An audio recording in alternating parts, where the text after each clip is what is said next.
Les néons bourdonnaient au-dessus de sa tête, projetant une lumière froide sur les rangées de boîtes de céréales et de conserves. Émilie tendit la main vers une boîte d'avoine, l'esprit déjà tourné vers le dîner lorsqu'elle l'aperçut. Au début, elle ne fit pas attention. Juste un homme, juste un visage. Mais ensuite, quelque chose de plus profond la troubla. Un frisson lui parcourut l'échine, l'air s'épaissit et la boîte glissa de ses doigts, s'écrasant sur le sol. L'homme se retourna au bruit. Il sourit, poliment, familièrement. Son cœur s'arrêta. La cicatrice sous son œil. La façon dont il penchait la tête. Ses yeux, vides, mais calculateurs. C'était lui. Il y a 15 ans, Émilie avait été la seule à sortir vivante de ce sous-sol. Les médias avaient parlé d'un miracle. La police ne l'avait jamais arrêté. Ses souvenirs n'étaient que des fragments épars, du sang, l'obscurité, des cris. Et maintenant, il se tenait à 1 mètre d'elle, ramassant une boîte de soupe. Émilie ne pouvait plus bouger. Elle ne pouvait plus respirer. Toutes ces années de thérapie, de reconstruction, s'effondraient en un instant. Elle avait survécu une fois, mais maintenant, avec le tueur devant elle, elle devait faire un nouveau choix, fuir, affronter ou disparaître à jamais. Avant de plonger plus profondément dans la rencontre effrayante d'Émilie, assurez-vous de vous abonner et d'activer la cloche. Ici, nous partageons des histoires vraies de survie et de transformation que vous ne trouverez nulle part ailleurs. Participez à cette aventure. Un choix, une voix, peuvent tout changer. Ne manquez pas la suite. Avant de devenir la fille qui a survécu, Émilie était une adolescente tranquille, vivant dans une ville endormie du Midwest. Elle vivait dans une modeste maison à 2 étages avec sa mère, infirmière qui travaillait de nuit, et son petit frère Sam, qui adorait les bandes dessinées et les sandwichs au beurre de cacahuètes. Sa vie était simple, ordinaire, le genre d'ordinaire qu'Émilie trouvait souvent ennuyeux, voire étouffant. Elle rêvait de partir, elle rêvait des grandes villes, des lumières vives et d'une vie qui avait du sens. À l'école, elle n'était pas populaire, mais elle n'était pas invisible non plus. C'était la fille qui écrivait des poèmes dans les marges de son cahier, qui restait après les cours pour aider les professeurs, qui rentrait seule à la maison parce qu'elle aimait le silence. Il y avait en elle une douceur que le monde n'avait pas encore endurcie. Mais Émilie portait aussi en elle quelque chose de plus profond, une tristesse silencieuse dont elle parlait rarement. Son père était parti quand elle avait 9 ans, sans un mot d'adieu, juste une note sur le réfrigérateur. Depuis, elle avait du mal à faire confiance. Elle avait appris à ne pas s'attendre à ce que les choses durent. Les gens partaient, c'était comme ça. Malgré tout, elle gardait espoir. Elle avait des projets, un diplôme de journalisme, peut-être un roman un jour. Elle croyait aux histoires, à la vérité, à la possibilité de trouver la lumière même dans les coins les plus sombres. Elle avait 16 ans la nuit où elle a disparu. C'était un vendredi. Elle était allée à la bibliothèque et était restée tard. Sur le chemin du retour, elle a remarqué des phares derrière elle, lents et réguliers. Puis, plus rien. Le noir total. La ville a été fouillée. Des affiches ont été imprimées. Sa mère ne mangeait presque plus. Les jours ont passé, et puis, miraculeusement, elle a été retrouvée, pieds nus, couverte de bleu, silencieuse. Elle n'a jamais parlé publiquement de ce qui s'était passé dans ce sous-sol, seulement qu'elle s'était échappée, d'une manière ou d'une autre. L'homme qui l'avait enlevée avait disparu. Aucune empreinte digitale, aucun témoin. Au cours des années qui ont suivi, Émilie est devenue 2 personnes. L'une qui souriait, obtenait son diplôme, allait de l'avant, et l'autre qui n'avait jamais quitté cette pièce sombre. Elle s'est construit une nouvelle vie, des études, une thérapie, un petit appartement avec des étagères qu'elle a assemblées elle-même. Elle a réappris à respirer, à rire et même à faire confiance à quelques personnes. Mais une partie d'elle-même était toujours à l'affût, toujours à l'écoute. Elle attendait. Jusqu'à ce jour, dans l'épicerie, où son passé est sorti de l'ombre, et l'a regardé droit dans les yeux. Émilie a toujours cru que les histoires pouvaient changer le monde. Dès qu'elle a su tenir un stylo, elle s'est mise à écrire, pas seulement pour l'école, mais pour elle-même. Dans des journaux intimes, elle consignait les petites tragédies et les espoirs discrets des gens qui l'entouraient. L'épuisement de sa mère, l'émerveillement de son frère, son propre besoin douloureux d'exister. Son rêve était clair. Elle voulait être journaliste. Pas seulement une journaliste qui rapporte les nouvelles, mais une journaliste qui dévoile la vérité, qui donne une voix à ceux qui ne sont pas vus. Elle s'imaginait marcher dans des endroits dangereux avec rien d'autre qu'un cahier et le courage de poser des questions difficiles. Elle idolâtrait les correspondants de guerre, les journalistes d'investigation, ceux qui disent la vérité. Elle n'était pas intrépide, loin de là, mais elle croyait que cette mission pouvait être plus importante que la peur. À l'école, elle s'est inscrite au journal étudiant. Elle a écrit des articles qui ont touché les gens. Lorsqu'elle a remporté un concours d'écriture à l'échelle de l'État, elle a accroché son certificat au-dessus de son lit. Chaque soir, elle le regardait et se murmurait « Ce n'est que le début. Les candidatures à l'université sont devenues son échappatoire. » Elle passait ses nuits à rechercher des programmes, rêvant de New York, de Washington, de n'importe où ailleurs qu'ici. Mais ses rêves n'étaient pas seulement professionnels. Émilie voulait se sentir en sécurité, se sentir connue, trouver quelqu'un qui verrait au-delà de sa timidité et l'aimerait malgré tout, quelqu'un qui ne la quitterait pas. Il y avait un garçon, Jacob, qui la faisait rire en cours d'histoire. Il avait cette façon de la regarder comme si elle était la seule personne dans la pièce. Ils ne sortaient pas ensemble, pas vraiment. Juste de longues discussions après les cours et des playlists partagées. Mais pour Émilie, c'était tout.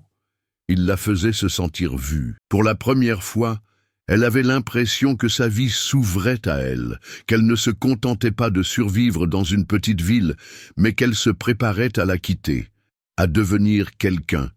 Ce sentiment d'espoir, d'élan, était devenu son ancrage. Et puis, tout s'est arrêté. La nuit où elle a disparu, son avenir a disparu avec elle. Ses rêves d'écriture, de départ, d'amour, tout a été mis en pause, violemment, sans avertissement. À son retour, les gens la trouvaient forte, courageuse, mais à l'intérieur, ses rêves étaient réduits en cendres. Le monde était devenu dangereux, imprévisible. Elle ne lui faisait plus confiance. Elle ne se faisait plus confiance. Cela devait être une nuit tranquille comme les autres. Émilie était restée tard à la bibliothèque pour terminer un article pour le journal de son école. Elle avait envoyé un SMS à sa mère pour lui dire qu'elle rentrait, avait serré son écharpe autour de son cou et était sortie dans l'air frais du soir. Les rues étaient presque désertes. Seul le bruit lointain d'un train et le craquement des feuilles sous ses bottes se faisaient entendre. Au début, elle n'avait pas remarqué la voiture. Juste un éclair de phare derrière elle, puis un autre. Plus lent cette fois. Elle traversa la rue, la voiture aussi. Elle accéléra le pas. Une voix l'interpella. Poli, calme. Excusez-moi. Savez-vous où se trouve Maple Avenue? Elle se retourna, à moitié nerveuse, à moitié agacée. C'est alors qu'elle vit son visage. Gentille, presque trop gentille. Ce qui se passa ensuite se déroula en quelques secondes. Une main sur sa bouche. Le noir. Un coffre qui claque. Elle se réveilla dans une pièce sans fenêtre, des murs en béton, une ampoule vacillante au-dessus de sa tête. Et le silence. Les jours se confondirent. Le temps perdit tout son sens. Elle ne savait plus si c'était le matin ou le soir. Il ne montrait jamais son visage, seulement sa voix, ses pas. Parfois, il parlait doucement. D'autres fois, il y avait une froideur dans sa voix qui lui nouait l'estomac. Émilie a cessé de manger. Elle a cessé de parler. Elle collait son oreille contre le mur pour entendre le moindre bruit. Une voiture, un chien, un signe de vie. Rien. Une nuit, elle a trouvé un morceau de bois près de la porte. Il était petit et tranchant. Désespérée, tremblante, elle l'a caché sous son t-shirt. Le lendemain, lorsque la porte s'est ouverte, elle a agi. Elle ne se souvenait pas de grand-chose, juste des cris, une course, du sang, la sensation de quelque chose de tranchant dans sa main, puis l'air froid, des phares, un cri, et des bras autour d'elle, des voix qui criaient, les gyrophares de la police. Elle était en sécurité, mais elle ne se sentait pas en sécurité. Les médecins ont dit qu'elle était en état de choc. Les détectives lui ont posé des questions auxquelles elle ne pouvait pas répondre. L'homme avait disparu. Pas d'empreinte, pas d'ADN, pas de nom. Seule une cicatrice sous son œil gauche était le seul souvenir clair qu'elle avait de lui. De retour chez elle, rien ne semblait réel. Sa chambre semblait plus petite. Son lit lui était inconnu. Sa mère pleurait quand elle pensait qu'Émilie ne pouvait pas l'entendre. Son frère se tenait dans l'embrasure de la porte, ne sachant pas s'il devait la prendre dans ses bras ou non. L'école était devenue impossible. La foule la paniquait. Le silence la paniquait. Tout la paniquait. La fille qui écrivait autrefois sans crainte ne pouvait plus tenir un stylo sans que ses mains tremblent. La première fois qu'elle a essayé d'écrire à nouveau, les mots ne sont pas venus. Juste une page blanche et des larmes. L'Émilie qui rêvait d'histoire avait disparu. Désormais, elle n'avait plus que des cauchemars. Pendant des mois après son évasion, Émilie a vécu dans une sorte de demi-existence. Son corps était chez elle, mais son esprit était ailleurs. Il était resté dans cette pièce, figé dans le temps, revivant les mêmes sons, les mêmes ombres. Elle a cessé de répondre aux messages. Au début, ses amis lui rendaient visite, lui apportèrent des cartes et des fleurs, mais ils ont fini par ne plus venir. Ils ne savaient pas quoi dire. Personne ne savait quoi dire. Sa mère a tout essayé, des séances de thérapie, des repas chauds, des mots doux, mais Émilie ne parlait presque pas. Elle fixait les murs, elle sursautait quand la sonnette retentissait. Certaines nuits, elle criait dans son sommeil et se réveillait en sueur, ne sachant pas où elle était. Le pire n'était pas la peur, c'était le vide. Elle ne ressentait plus aucune joie, même lorsque Sam lui apportait sa tablette de chocolat préférée ou que son ancien professeur lui envoyait une lettre manuscrite. C'était comme si quelqu'un avait éteint les couleurs de son monde. Tout était gris. Ses rêves d'université s'étaient envolés. Écrire était devenu impossible. Ses cahiers prenaient la poussière sous son lit, intacts. Elle a essayé la thérapie. Au début, elle restait assise en silence, pendant que le thérapeute lui demandait gentiment son nom. Au bout de quelques semaines, elle parvint à prononcer quelques mots. Puis un jour, elle dit « Je ne sais plus qui je suis ». Et cela brisa quelque chose. Mais la guérison ne vint pas à ce moment-là. Au lieu de cela, elle entra dans une spirale. Elle commença à croire que l'agression n'était pas un chapitre de sa vie, mais toute son histoire, qu'elle ne serait jamais rien d'autre que la fille qui avait été enlevée. Quand les gens la reconnaissaient à l'épicerie, leurs yeux se remplissaient de pitié. Des chuchotements la suivaient. Elle détestait être vue. Un soir, elle s'est tenue devant le miroir de la salle de bain et s'est regardée pendant près d'une heure. Elle ne reconnaissait pas la fille qui lui renvoyait son regard. Ses yeux étaient vides. Elle était plus mince que dans ses souvenirs. Une profonde douleur s'est installée dans sa poitrine, un chagrin qui ne concernait pas seulement ce qui s'était passé, mais aussi celle qu'elle était autrefois. Une pensée lui traversa l'esprit, presque comme une suggestion. Ce serait plus facile de disparaître. Elle ne passa pas à l'acte, mais elle y pensa, plus d'une fois. Ce qui l'empêcha de sombrer davantage dans les ténèbres, ce n'était pas l'espoir, mais Sam. Un soir, elle trouva un dessin qu'il avait laissé sur son lit. C'était un dessin au trait, lui et elle, se tenant la main sous un grand soleil jaune. Il avait écrit, d'une écriture tremblante, « Tu es mon héroïne ». Elle s'est effondrée en sanglotant. Mais le poids ne s'est pas allégé. Elle a déménagé, espérant que l'espace l'aiderait. Un petit appartement à la périphérie de la ville. Elle s'est isolée encore plus. Les jours se confondaient avec les nuits. Elle oubliait souvent de manger. Elle laissait la télévision allumée juste pour noyer le silence. L'anniversaire de sa fuite est arrivé, puis est passé. Des journalistes ont appelé. Elle n'a rien dit. Elle était en vie, oui, mais elle ne vivait pas. Elle évitait les miroirs. Elle évitait les parcs. Elle évitait tout ce qui lui rappelait qui elle était ou ce qu'elle avait perdu. Au fond d'elle-même, elle croyait que c'était définitif, que le mal était irréparable, que sa lumière s'était éteinte. Et puis, quelque chose a changé. Rien d'extraordinaire, rien de dramatique, juste un instant, mais suffisamment pour briser le silence. Si cette histoire vous touche, si elle vous rappelle un souvenir, une émotion, un moment de votre vie, prenez une seconde pour aimer cette vidéo et partager vos impressions dans les commentaires. Votre voix compte, et vous ne savez jamais qui pourrait se sentir moins seul grâce à vos mots. Tout a commencé par une lettre. Un après-midi, dans le calme de son appartement, Émilie l'a trouvé coincé entre une facture et un prospectus de supermarché. Pas d'adresse de retour, juste son nom, écrit à la main, les lettres légèrement tremblantes. À l'intérieur, il y avait une seule page, pas de signature, pas d'explication. On pouvait lire « Tu as survécu parce que ton histoire n'est pas terminée. Tu ne le vois peut-être pas encore, mais il y a quelque chose en toi que les ténèbres n'ont pas pu emporter. Je crois en cette partie de toi.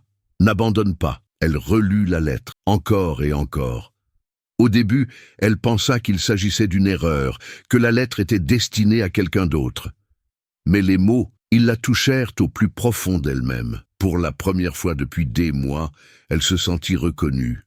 Pas comme une victime, pas comme la fille qui avait disparu, mais comme quelqu'un qui avait encore un avenir, même si elle ne savait pas encore lequel. Elle plaça la lettre sur son réfrigérateur et la regardait chaque matin. Après cela, quelque chose a changé. De petites choses. Elle a commencé à faire son lit. Elle a fait le tour du quartier une fois par jour. Elle a même repris un de ses vieux cahiers. Pas pour écrire, juste pour le tenir dans ses mains. Pour se souvenir de ce qu'il avait signifié pour elle. Et puis, une percée. Sa thérapeute lui a demandé, comme elle le faisait souvent, « Pouvez-vous me dire quelque chose qui vous manque chez vous ?» Émilie a marqué une pause. Puis, doucement, « Je regrette de ne plus croire que je peux changer les choses. » Ce soir-là, elle a écrit une seule phrase dans son journal. « Peut-être que mon histoire n'est pas terminée. » Le lendemain, elle en a écrit une autre, puis une autre. Elle n'était pas très travaillée. Elle ne ressemblait pas à l'ancienne Émilie. Mais elles étaient siennes, honnêtes, brutes, réelles. Pour la première fois depuis l'agression, elle ne se contentait pas de survivre. Elle choisissait d'affronter la douleur, de se demander « Et si guérir ne consistait pas à revenir en arrière, mais à aller de l'avant avec ses cicatrices ?» Elle revisita les endroits qu'elle avait évités. La bibliothèque, le banc du parc où elle avait l'habitude de s'asseoir pour écrire. Elle emportait son cahier, même si la plupart du temps, il restait fermé. Il ne s'agissait pas d'écrire, il s'agissait de se réapproprier un espace. La lettre restait un mystère. Elle n'a jamais su qui l'avait envoyée. Mais d'une certaine manière, cela n'avait pas d'importance. Ce qui comptait, c'était ce qu'elle avait déclenché, un murmure d'espoir en un avenir qu'elle croyait perdu. Ce murmure est devenu une voix, et cette voix était la sienne. La guérison ne vint pas par vagues, elle vint par fragments. Les journées d'Émilie étaient toujours calmes, toujours lourdes, mais elles avaient désormais de petits points d'ancrage, des choses qu'elle ne faisait pas parce qu'elle se sentait bien, mais pour qu'elle puisse se sentir bien un jour. Elle s'est fixé une routine matinale, ouvrir la fenêtre, préparer du thé, écrire une phrase, même si c'était simplement « je suis toujours là ». Elle a commencé à fréquenter un groupe d'écriture au centre communautaire local. Au début, elle ne parlait pas, elle se contentait d'écouter, mais elle aimait entendre les autres raconter leurs histoires, même si elles étaient fictives. La douleur transparaissait entre les lignes, tout comme la force. Un soir, une femme âgée a lu un poème sur la perte de sa fille. Ce n'était pas très travaillé, c'était brut, tremblant. Après la lecture, Émilie s'est retrouvée à s'approcher d'elle et à lui dire « C'était courageux ». La femme a souri et lui a touché le bras. « Vous aussi ». C'était la première fois depuis des années qu'Émilie avait le sentiment d'appartenir à quelque chose. Elle s'est également rapprochée de Sam. Ils ont commencé à dîner ensemble une fois par semaine. Il apportait des pizzas, elle préparait une salade. Ils ne parlaient pas du passé. Ils riaient, tout simplement. Ils partageaient des souvenirs. Ils parlaient des nouveaux films Marvel et des bêtises que leur chat avait l'habitude de faire. Sam ne la poussait jamais. Il était juste là. Et cela, plus que tout, l'aidait à se sentir à nouveau réel. Sa thérapeute remarqua le changement. Un jour, elle lui dit « Vous êtes en train de reconstruire quelque chose. » Émilie acquiesça, les larmes aux yeux. « Je ne sais juste pas encore quoi. » Elle ne se forçait pas à rêver en grand. Elle s'était fixé des objectifs simples. Lire un livre par mois, cuisiner une nouvelle recette, dire oui à une chose qui lui faisait peur, comme prendre la parole en public. Chaque petite victoire était une brique dans la construction de quelque chose de nouveau, une vie qui n'effaçait pas son passé, mais qui ne tournait pas non plus autour de lui. Elle s'est portée volontaire dans un centre local pour jeunes afin d'aider des adolescents à écrire. Au début, elle pensait n'avoir rien à offrir. Mais lorsqu'une jeune fille lui a dit « J'ai l'impression que personne ne me comprend », Émilie lui a répondu « Je me suis déjà sentie comme ça ». Le regard de la jeune fille s'est adouci. En un instant, un lien s'était créé. Émilie a pris conscience d'une chose importante. Elle n'avait pas besoin d'être guérie pour aider les autres. Il lui suffisait d'être honnête. Les cauchemars n'ont pas disparu. Parfois, la peur non plus. Mais désormais, elle avait des outils. Un journal, un réseau de soutien, une petite voix intérieure qui lui disait « Continue ». Elle a commencé à croire en quelque chose qu'elle n'avait jamais osé imaginer auparavant, pas seulement la survie, mais aussi la possibilité. Émilie a appris que le progrès n'était pas une ligne droite. Pour chaque pas en avant, il y avait des jours où le sol se dérobait sous ses pieds. Les crises de panique n'ont pas disparu, elles ont simplement changé de forme. Un après-midi, en passant devant un homme vêtu d'un sweat à capuche gris, elle s'est figée. La cicatrice, les yeux. Son cœur battait comme un tambour de guerre. Elle s'est précipitée dans les toilettes d'un magasin, a verrouillé la porte et s'est effondrée sur le sol carrelé, tremblante, haletante. Ce n'était pas lui. Mais son corps ne le savait pas. Plus tard, elle a eu honte. « Je pensais que j'allais mieux », a-t-elle dit à son thérapeute. La réponse a été douce mais ferme. « Tu vas mieux, même maintenant, surtout maintenant ». Il y avait des nuits où écrire lui semblait inutile. Quand la page blanche la fixait, se moquant d'elle. Parfois, elle s'en prenait à Sam sans raison. Parfois, elle évitait le centre pour jeunes parce que l'idée d'être responsable des émotions de quelqu'un d'autre la terrifiait. Le plus difficile n'était pas la peur, c'était le doute. Le doute qu'elle puisse un jour vraiment aller de l'avant. Le doute que sa guérison soit réelle. Le doute qu'elle ne soit pas brisée de manière irréparable. Puis vint le jour où elle vit les informations. Une femme avait été retrouvée vivante après s'être échappée de captivité. Le titre était presque identique à sa propre histoire, quelques années auparavant.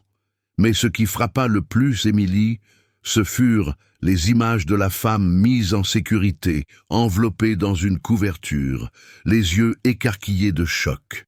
Émilie ne pouvait s'arrêter de pleurer. Pas de tristesse, mais parce que pour la première fois, elle ne se voyait pas comme une victime. Elle se voyait comme quelqu'un qui avait survécu. Pourtant, tout le monde autour d'elle ne comprenait pas. Un ancien camarade de classe lui a envoyé un message après des années de silence. « Alors, tu es célèbre maintenant ou quoi ?» Émilie a supprimé le message sans répondre. Le passé n'était pas un sujet de commérage, c'était sacré. Elle s'est remise à écrire, non pas sur ce qui s'était passé, mais sur ce qui avait suivi, sur la résilience, sur la peur, sur la paix que l'on trouve dans les petites choses. Une tasse de thé, un rire chaleureux, une promenade sous une pluie légère. Un soir, lors d'un atelier d'écriture, elle a lu à haute voix un court texte. Sa voix tremblait, ses mains tremblaient, mais elle n'a pas arrêté. Quand elle eut terminé, la salle était silencieuse, non par gêne, mais par respect. Puis quelqu'un applaudit, puis un autre, et un autre encore. Émilie baissa les yeux vers son cahier, le cœur battant, mais pour la première fois, ce n'était pas de peur. C'était autre chose, de la fierté. Non pas parce qu'elle avait fini de guérir, mais parce qu'elle continuait d'essayer. C'était un mardi après-midi comme les autres. Émilie était dans le rayon des céréales du supermarché, comparant les étiquettes, réfléchissant au dîner. Sa vie était devenue plus calme, presque stable. Pas parfaite, mais vivable. Puis elle l'a vu. Un homme, la quarantaine, poussant un chariot, y plaçant nonchalamment des boîtes de conserve. Quelque chose dans sa posture, l'inclinaison de sa tête, sa façon de bouger, a déclenché quelque chose de primitif en elle. Une étincelle de reconnaissance. Son cœur s'est mis à battre à tout rompre. Elle se dit que ce n'était pas possible, que cela faisait plus de 15 ans, qu'il était parti.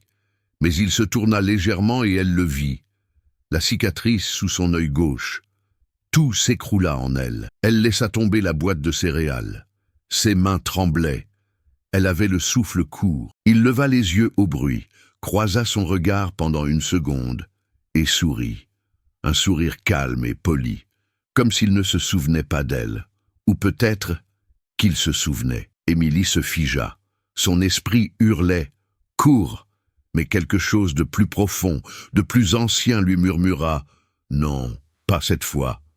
Elle s'éloigna rapidement, le cœur battant à tout rompre, laissant son chariot derrière elle. Mais au lieu de se diriger vers la sortie, elle se rendit directement au service clientèle et demanda s'il y avait un agent de sécurité sur place. « Il y avait un homme », dit-elle d'une voix tremblante. « Je pense qu'il est dangereux. Je dois appeler quelqu'un. » L'employé eut l'air inquiet. « Voulez-vous que nous appelions la police ?» Émilie hésita. Tout son corps tremblait. Elle pouvait partir, faire comme si rien ne s'était passé. Mais au fond d'elle-même, quelque chose avait changé. « Oui, dit-elle, appelez-les. » Lorsque la police est arrivée, elle leur a donné une description. Ils lui ont demandé de rester et l'ont escorté à l'arrière du magasin pendant qu'ils interrogeaient l'homme. Les minutes lui ont semblé durer des heures. Elle avait les mains moites. Elle avait l'estomac noué. Et si elle s'était trompée? Puis d'un policier est revenu, l'air grave. « Madame, a-t-il dit, nous avons besoin que vous nous suiviez au poste. Nous aimerions vous montrer quelques dossiers. » Plus tard dans la soirée, elle était assise devant un écran, regardant des photos d'identité judiciaire. Certaines étaient récentes, d'autres plus anciennes. Quand son visage apparut, ce fut comme un coup de poing. « C'est lui, dit-elle d'une voix ferme. C'est l'homme qui m'a enlevé. Il s'appelait Daniel Ross. Il avait changé plusieurs fois d'identité. Il avait vécu dans différents états. Il était toujours resté discret. Émilie n'était pas la seule victime. Au cours des semaines suivantes, l'enquête a mis au jour des preuves le reliant à au moins 2 autres disparitions. Des survivants se sont manifestés. Les familles des disparus ont pris contact. Pour la première fois depuis des années, les choses bougeaient. La justice allait être rendue. Mais pour Émilie, le moment le plus émouvant est venu plus tard, lorsqu'elle s'est retrouvée dans la salle d'audience, prête à faire sa déposition. Il était là, de l'autre côté de la pièce. Il n'était plus une ombre, ni un fantôme. Elle pouvait sentir les regards des journalistes, la tension, le poids. Elle prit une profonde inspiration. « Je m'appelle Emily Lane, commença-t-elle. J'avais 16 ans quand vous m'avez enlevé. Vous avez essayé d'effacer qui j'étais. Mais je suis là. Je me suis construite une vie, j'ai trouvé ma voie, et je ne vous laisserai jamais me la reprendre. » Sa voix ne tremblait pas. Ses mains ne tremblaient pas. Elle le regarda dans les yeux et ne vit pas le pouvoir. Elle vit la peur. Quand ce fut terminé, elle sortit du tribunal. Les journalistes lui demandèrent de faire une déclaration. Elle secoua la tête, passa devant eux et continua à marcher. Le ciel était dégagé. Le soleil réchauffait sa peau. Elle ne se sentait pas brisée. Elle se sentait entière. Et pour la première fois depuis ce sous-sol, elle se sentait libre. L'histoire d'Émilie n'est pas celle de ce qui lui a été pris, mais celle de ce qu'elle a refusé de laisser partir. Sa voix, son identité, son droit de vivre, non pas comme une victime, mais comme une survivante entière, complexe et magnifique. Ce qui lui est arrivé est inimaginable. Un moment d'horreur qui a tout brisé. Mais ce qui a suivi, les années de silence, la lutte pour se reconstruire, les petites victoires et les revers cuisants, c'est là que sa force s'est forgée. Émilie nous a appris que guérir ne signifie pas effacer le passé. Il s'agit de le porter différemment, avec douceur, avec courage, avec la compréhension silencieuse que les cicatrices ne sont pas honteuses, mais la preuve que l'on a survécu. Tant de personnes vivent dans le sillage d'un traumatisme, convaincues qu'elles sont irrémédiablement brisées, convaincues qu'elles n'ont plus rien à offrir. Mais le parcours d'Émilie montre quelque chose de puissant. Survivre n'est pas une fin en soi, c'est le début de quelque chose de nouveau, de quelque chose d'honnête, de quelque chose de profondément humain. Sa décision de parler, de se tenir dans cette salle d'audience, de regarder sa peur en face et de dire Tu ne m'appartiens plus n'était pas seulement une question de justice, c'était une réappropriation d'elle-même, et ce faisant, elle a permis à d'autres de commencer leur propre retour, sortir du silence, sortir de la honte, sortir de l'ombre. Après le procès, Émilie n'a pas disparu dans l'anonymat. Elle s'est lancée dans quelque chose de plus grand qu'elle-même. Elle n'a pas écrit de mémoire. Elle n'est pas passée à la télévision. Au lieu de cela, elle est retournée au centre pour jeunes, l'endroit où elle a redécouvert sa voix. Cette fois, elle a créé un programme pour les victimes de traumatismes qui souhaitaient raconter leur histoire, non pas pour le monde entier, mais pour elles-mêmes. Elle l'a appelé « The Second Chapter », le deuxième chapitre. Chaque semaine, les victimes se réunissaient dans une petite pièce avec du café bon marché et un éclairage tamisé. Elles écrivaient des lettres à leur moi passé, des scripts du jour où elles ont repris leur souffle après la douleur, des textes remplis de chagrin, de rage, d'espoir et de vérité. Émilie ne jouait pas le rôle d'une experte. Elle s'asseyait avec eux, elle écoutait, elle partageait. Et dans ces cercles, quelque chose de sacré se produisait. La honte se transformait en lien. En dehors du centre, Émilie s'est construite une vie plus calme. Elle a adopté un chien abandonné nommé Willow, a recommencé à sortir avec quelqu'un, lentement, prudemment. Elle riait davantage. Elle faisait davantage confiance aux autres. Elle dormait mieux. Les cauchemars revenaient parfois, mais ils ne la dominaient plus. Un après-midi d'automne, alors qu'elle se promenait avec Sam dans un parc couvert de feuilles jaunes, il lui a demandé « Tu penses que tu es heureuse maintenant ?» Elle a réfléchi un instant, puis elle a souri et répondu « Je pense que je suis enfin libre d'être moi-même. » Et cela suffisait. Que feriez-vous si votre passé se dressait soudain devant vous? Resteriez-vous figé? Fuiriez-vous? Ou affronteriez-vous enfin ce qui vous a brisé? L'histoire d'Émilie n'est pas seulement une histoire de survie, c'est aussi une histoire de courage tranquille pour se reconstruire. C'est choisir de vivre, même lorsque le poids du passé semble trop lourd à porter. Cela nous rappelle que la guérison ne se fait pas en ligne droite. Elle se fait à petits pas, par des choix courageux, en se montrant à nouveau, encore et encore. Peut-être avez-vous vécu quelque chose qui a laissé une cicatrice que personne d'autre ne peut voir. Peut-être la portez-vous encore en vous. Si c'est le cas, laissez cette histoire vous rappeler que vous n'êtes pas seul et que vous pouvez guérir. Maintenant, nous voulons connaître votre histoire. Avez-vous déjà vécu un moment où vous avez dû faire face à quelque chose ou à quelqu'un que vous pensiez avoir laissé derrière vous? Qu'est-ce qui vous a aidé à aller de l'avant? Partagez votre histoire dans les commentaires. Vous ne savez jamais qui en aura besoin aujourd'hui. Et si cette histoire vous a touché, aidez-la à atteindre d'autres personnes. Aimez, abonnez-vous et partagez-la avec quelqu'un qui a besoin d'un peu de force en ce moment. Car parfois, le poids d'un choix est exactement ce qui nous ramène à nous-mêmes.